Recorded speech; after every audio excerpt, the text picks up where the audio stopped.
Y llegó el momento de hablar de crisis política, una situación en la que estamos inmersos hoy por hoy en la Argentina, Sí. ¿no? Una situación que estamos inmersos hoy, que estuvimos inmersos un montón de veces, parece una cosa cíclica que cada una cierta cantidad de años Claro. caemos en el medio de una Y crisis. por ahí sin saber o sabiendo, siempre nos preguntamos, ¿qué pasa con el sistema de comunicación de los gobiernos? ¿Son tan malos comunicando? Porque hay cosas que por ahí hacen relativamente bien y no lo saben comunicar. Cuando aparece algo malo, la comunicación es mucho más fuerte. Entonces, ahí está la cuestión. ¿Cómo tiene que hacerse? Es un tema que lo han planteado, ¿no? Es un tema que se empieza a discutir fuerte, que por ahí durante mucho tiempo no se le dio tanto interés, o desde el mundo de la política no se le daba tanto interés, y que ahora empieza a discutirse y a debatirse fuerte. Lo que hay que decir es que, y se viene explicando, lo había dicho con nosotros Gustavo Córdoba también acá, las crisis políticas, más allá de que muchas veces escuchamos decir es un problema de comunicación, no. Sí. La crisis política no es un problema de comunicación, la crisis política empieza por otra cosa, y algo de lo que vamos a charlar ahora también. Lo que espiraliza una crisis es el problema de comunicación. Comunicar mal en el medio de una crisis es empeorar aún más la situación. Y eso lo hemos visto y mucho en el último tiempo, y lo vamos a ver con algunos ejemplos. Lo que se puede sacar de conclusión es que Argentina está en una situación en la que la legitimidad de los gobiernos está cada vez más difícil de conseguirse. Ya no la dan los votos. Eso está claro. La legitimidad de un gobierno ya no la dan los votos. Los votos te dan la posibilidad de gobernar y de iniciar un camino en busca de que se te legitime la gestión a partir del trabajo, y ahí la comunicación juega un rol importante. Pero hace 30 años atrás, 20 años atrás, ya el solo hecho de ser electo te daba legitimidad. Y se habló durante mucho tiempo, incluso hace algunos años atrás, se hablaba de la famosa luna de miel del nuevo presidente, que se dice, bueno, el nuevo presidente tiene una luna de miel de 3 meses. Esa luna de miel de 3 meses es lo que se denomina la legitimidad que te dan los votos. Bueno, esa luna de 3 meses se ha ido destruyendo, y en un rato vamos a ver lo que le espera al próximo. Es decir, me prometés algo, cumplilo ya, casi.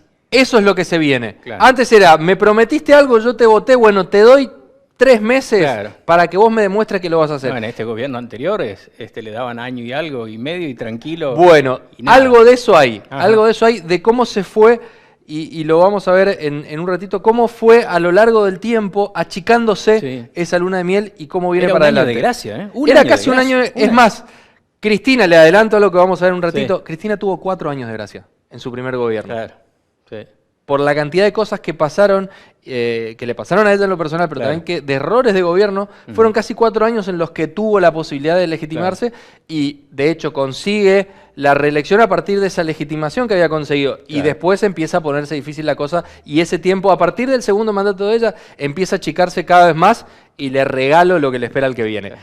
Primera situación, al primero que vamos a escuchar es a Gustavo Córdoba, consultor amigo. Él lo que hace es, cuenta un poco cómo Alberto Fernández fue el último que tuvo un tiempito medio largo, casi un año, dice él, ayudado por la pandemia, de la posibilidad de construir legitimación. Y lo había conseguido. Recordemos que tenía 80% de imagen positiva. La imagen positiva o negativa de un gobierno muestra un poco esa legitimidad que tiene.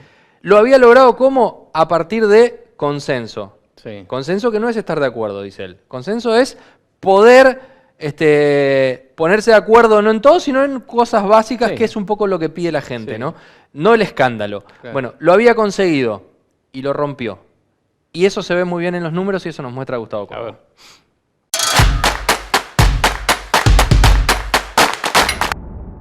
Dígame si alguno de las administraciones de los gobiernos para los cuales ustedes trabajan, no les gustaría tener un 84%. Excelente. El problema es cómo lo conservamos.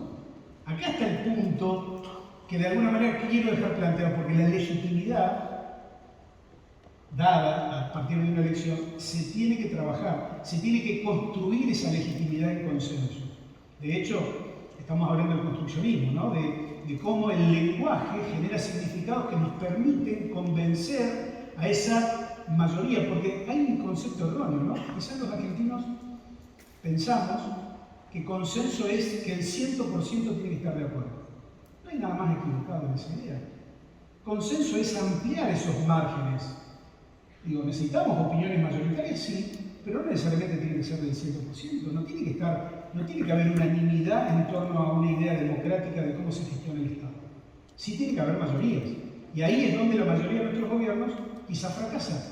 Vean, yo señalo como el punto de inflexión de la gestión de Alberto Fernández el momento del anuncio de Vicentino, ¿no? Un anuncio raro, porque el contexto no daba para eso. Quizás, viéndolo en retrospectiva, si hoy le preguntásemos contrafácticamente a la gente si hay que intervenir o no Vicentino en función de todo lo que pasó, posiblemente la mayoría de los argentinos nos diría que sí, cosa que no hemos medido y por eso estoy diciendo esto. Ahora, en el momento, esa ausencia de esa construcción de consenso, aunque sea mínimas, aunque sean marginales, le privó al gobierno de Alberto Fernández de poder avanzar políticamente con ese anuncio, con todas las consecuencias políticas que vinieron después. Porque inclusive uno podría decir, y lo vamos a ver, que el gobierno de Alberto Fernández, a partir de allí, nunca pudo recuperar, y las cosas se tornaron realmente extremas, con el impacto, para mí, de la crisis todavía abierta, generada por la filtración de la foto del cumpleaños de Fabiola Yáñez en Olivos. Crisis abierta, crisis mal manejada, las crisis no se cierran de manera unilateral, también hoy no vamos a hablar de crisis, pero querer clausurar una crisis pagando una multa, cuando hay un estado de ánimo generalizado de indignación, bueno, es una subestimación muy grande de lo que nos dejó la pandemia. Y los números hablan con mucha claridad. A partir de la derrota en las legislativas del año pasado, el gobierno de Alberto Fernández prácticamente se despega de los niveles de aprobación que debería tener un gobierno del peronismo. Porque esto tiene implicancias muy graves hacia adelante en términos electorales, pero eso no es materia nuestra hoy. Yo diría que la obtención de ese consenso es el objetivo. Ahí estaba, esto que decía Gustavo Córdoba, ¿no? Cómo la legitimidad del gobierno se empieza a romper en dos puntos claves. Uno, cuando rompe el consenso con la oposición, que es cuando le saca los fondos sin negociación, digamos, a la Ciudad Autónoma de Buenos Aires, los fondos de la Policía Federal para dárselos a la provincia. Ahí empieza la debacle de su imagen y termina de explotarse en la famosa foto del cumpleaños de Fabiola en Olivos, donde ahí ya no solo se rompe el consenso con la oposición, sino que con la gente, digamos, con el pueblo, con la ciudadanía. Por lo que viene así, y con los medios, más con la inmediatez que tienen los medios, también las redes sociales, hace que ahora el político esté expuesto al 100%. Hace una buena gestión y tiene que tratar de sostenerlo en el tiempo. Claro. Uno o dos errores quedan en evidencia y se le puede llegar a complicar bastante esa propia gestión que venía llevando a cabo, ¿no? Es una cosa de todos los días y por eso la importancia, y lo empezamos a ver acá, de la cuestión de la comunicación. Claro. Porque que vos hagas una buena gestión, tenés que después poder contar que estás haciendo una buena gestión para que todo el país o toda la provincia o toda la ciudad, lo que te toque, vea lo que se está haciendo en esa gestión, además de sentirlo. Y lo que decíamos antes, cómo se va achicando ese tiempo, es lo que nos cuenta Facundo Nejamsky, que él le puso a su exposición y ahora está en la explicación 4, 2, 1, 0. Le sacó el 3.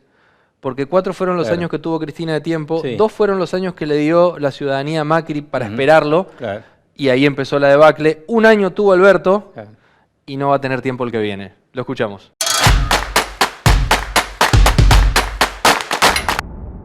De medio término, como es público conocido, cayó de 49 puntos de votos en el 2019 a 32 puntos, si no me equivoco, en el año 2000, no en Provincia de Buenos Aires, sino me refiero acumulado en todo el país, en el año 2021.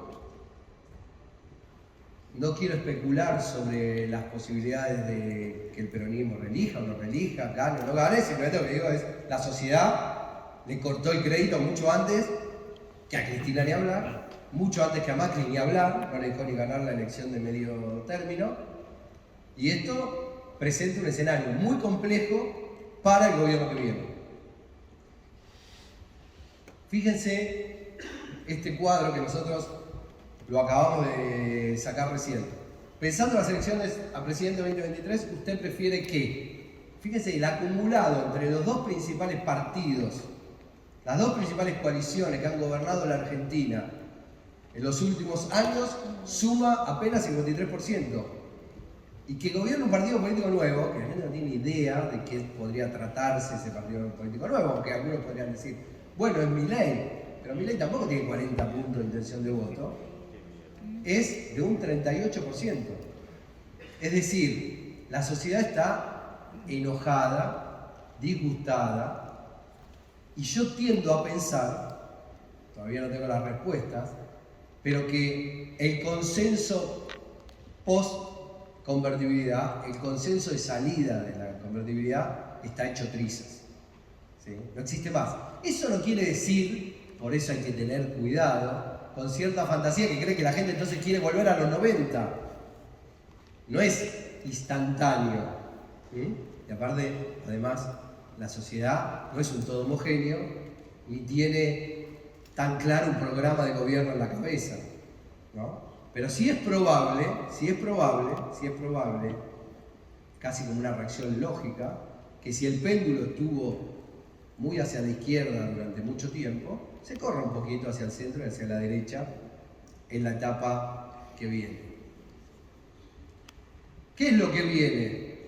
Lo que viene básicamente es, a mi entender, el presidente o presidenta que surja no va a poder más argumentar herencia recibida, no va a poder argumentar más gobernar con el espejo retrovisor, ¿no? Lo que pasó, lo que me dejaron. Ese discurso no va a tener tolerancia en una sociedad que está exhausta.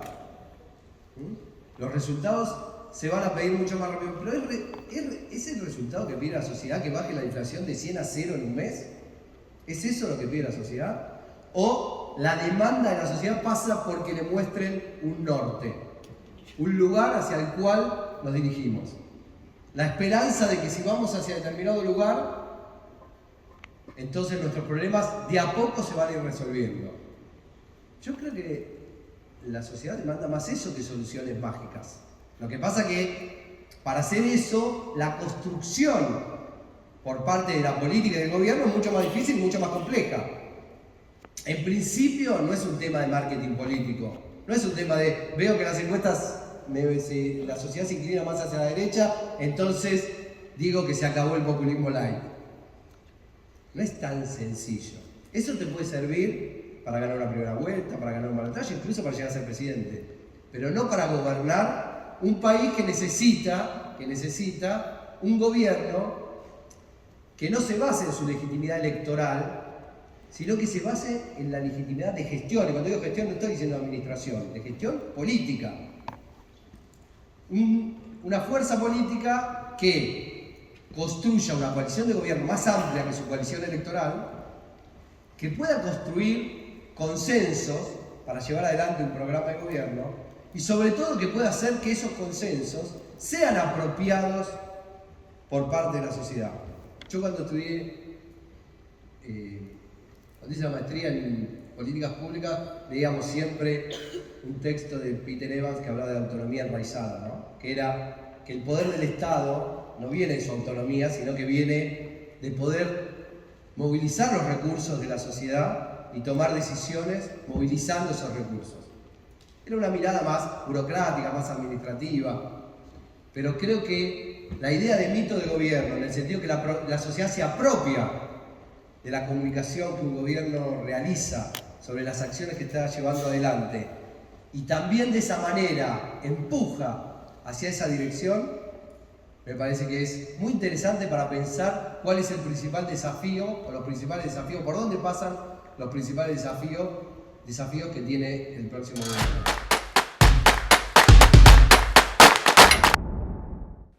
Ahí estaba entonces contando cómo esta caída en la legitimidad de los gobiernos termina repercutiendo en una gran crisis, ¿no? Digamos, para que se entienda un poquito más también, y ya nos toca a nosotros en el rol de comunicadores sociales. Siempre, como responsable de un medio, se le da también ese lapso que puede ser cada vez más breve ahora, por lo que se plantea, pero anteriormente se decía, bueno, no, es un tiempo de gestión como para ver en qué medida se acomoda el gobierno y termina aplicando lo que promete o cumpliendo lo que promete, y ahora ese tiempo se está extinguiendo. Se está extinguiendo, pero ojo, porque otra de las cosas que se charló mucho y que se comentó mucho es, la gente no quiere resultados desde el día 1. O sea, el próximo gobierno no está obligado a asumir y que al otro día baje la inflación.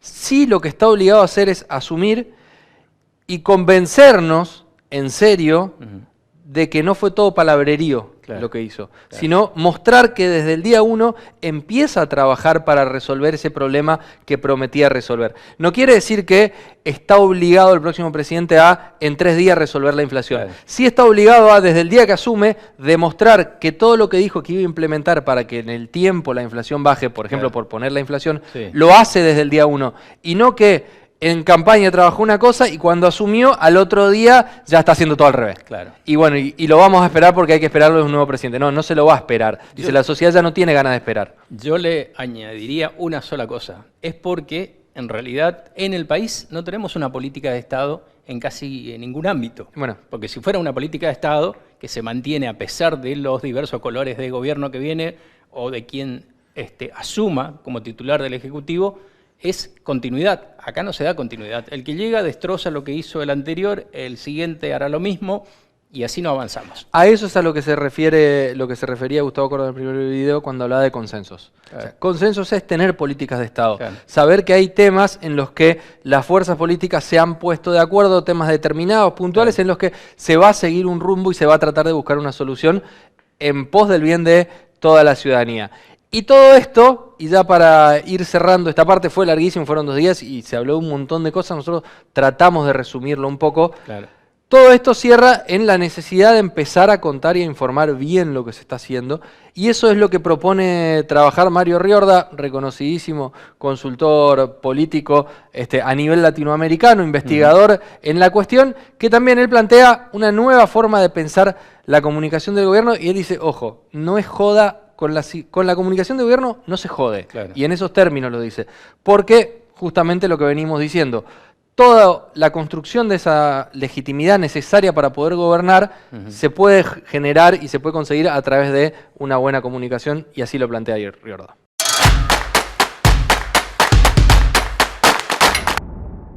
¿Significa comunicar bien? Es la síntesis de lo que acabamos de ver. Comunicar bien significa entender que hay 10 dimensiones explorables para que los gobiernos se miren como un espejo, se espejen si se quiere, a sí mismos, en marcos normativos culturales deseables. Entonces, desde esta perspectiva de lo que significa comunicar bien, aparece la necesidad de voluntad política, aparece la necesidad central del compromiso democrático que de verdad muchas veces es resbaloso y vidrioso en muchísimas prácticas. Aparece la necesidad de pruebas, ensayos y casos, y aparece lo que les quiero pedir a ustedes, a los gobiernos, a las academias, recursos discretos y mínimos para que esta matriz cobre sentido, y al cobrar sentido sea literalmente una acción de incidencia pública. Sea una acción que en la incidencia pública nos permita, por sobre todas las cosas, entender que comunicar bien no es solamente estar bien en las encuestas, no es solamente alimentar en el buen sentido y en el mal sentido de la expresión con pauta publicitaria a los medios, sino que básicamente, ni mucho menos acción publicitaria, sino que comunicar bien tiene que ver con entender una institucionalidad muy potente y compleja que muchas veces nos pasa desapercibido. A mí me encantó, o me encanta, y me encantará seguramente esta definición, que espero que no les pida mucho a ustedes, y de verdad la crean y la asimilen, y que es esta idea de los atenienses que exigían a sus ciudadanos dejar el mundo mejor de lo que habían encontrado. Con un poquito de valoración, con un poquito de sesgo hacia los medios, con un poquito de acto que erosiona la democracia, no creo que estemos dejando un mundo mejor. Muchísimas gracias. Ahí estaba entonces. Esto es un poco resumido, claro, porque hablamos un montón de cosas. Se habló del uso de las redes sociales, se habló de cómo, lo decíamos en el primer bloque, las redes sociales institucionales son manejadas como si fueran redes electorales. Claro. También se habló mucho de esto, entender que hay que separar la comunicación de gobierno, claro, que es un servicio de la comunicación electoral, que es propaganda y que es buscar una elección. Se hace difícil en la Argentina con elecciones cada 2 años, pero bueno, ahí la responsabilidad de el funcionario es decir, no, cuando escribimos en el Instagram del ministerio, es servicio. Le vamos a contar a la gente cosas que necesita saber a la gente y información para ello. Después en mis redes hacemos política. O hacemos política electoral. Acá hacemos política de servicio. Eso me parece que es lo que más va a tardar en lograrse. Y lo último, por lo que vi, esto estaba dirigido a profesionales de la comunicación, a todos los ámbitos del gobierno, ¿no? Provincial, nacional, municipal. ¿Y mucha gente? Mucha gente, misioneros, muchos periodistas, mucho equipo de comunicación de organismos del gobierno, y no voy a dar el nombre, pero, y está bien que haya sido así, porque me parece que está bien, porque son lugares donde tienen que aprender estas cosas, una diputada. Ah, bien. A formarse en algo que, como decimos, a ver, los periodistas lo entendemos, los equipos de comunicación estuvimos charlando, tenían clarísimo todo lo que se plantea y todos decían lo mismo. Ahora lo difícil es explicarle al titular del organismo, sea ministro, director, secretario, lo que sea, que las redes del ministerio o de la secretaría no son de él, son para un servicio y en las redes de él podemos hacer su publicidad. Hacer entender eso, y por eso está bueno que haya habido funcionarios, que haya habido una diputada en el caso de Misiones presenciando la maratón de comunicación política. Se aprende todos los días. Totalmente. Que sea así. Así es. Pausa, a la vuelta, cuarto bloque, y nos metemos en recortes, no recortes, tema de energía, subsidios de energías. Hubo novedades, también vamos a estar contando. Pausa y volvemos.